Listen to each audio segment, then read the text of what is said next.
और नोट करो। कोई ऐसा नबी आपकी इत्तला में है कि जिसके ज़माने में कुफ्र बिल्कुल ना हुआ हो? अगर आपकी इत्तला में हो तो मुमकिन, मेरी इत्तला में नहीं हो। आदम अलैहिस्सलाम भी अपनी औलाद में कुफ्र देख के गए। 1,24,000 अंबिया और मुरसलीन में से किसी नबी या किसी रसूल के ज़माने में कुफ्र कभी मिटा नहीं।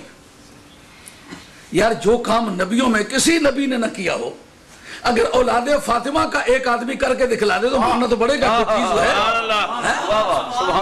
इमाम मेहदी आखिर ज़मान जब आएंगे तो पूरी रूए ज़मीन से कुफ्र मिटेगा कि नहीं? किसी छोटे मर्तबे वाले से भी कोई बड़ा काम रब ले ले, क्या इख्तिलाफ है? किसी सहाबी रसूल से 90 लाख आदमी ने कलमा पढ़ा है?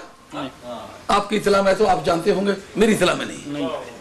अगर ख्वाजा गरीब नवाज सुल्तान हिंद सरकार के हाथ पर 90 लाख काफिरों ने कलमा पढ़ा है तो ये फतूहात सैयदा खातून जन्नत की फतूहात है, ये हजरत खदीजा कुबरा की फतूहात है, हसन और हुसैन की ये फतूहात है।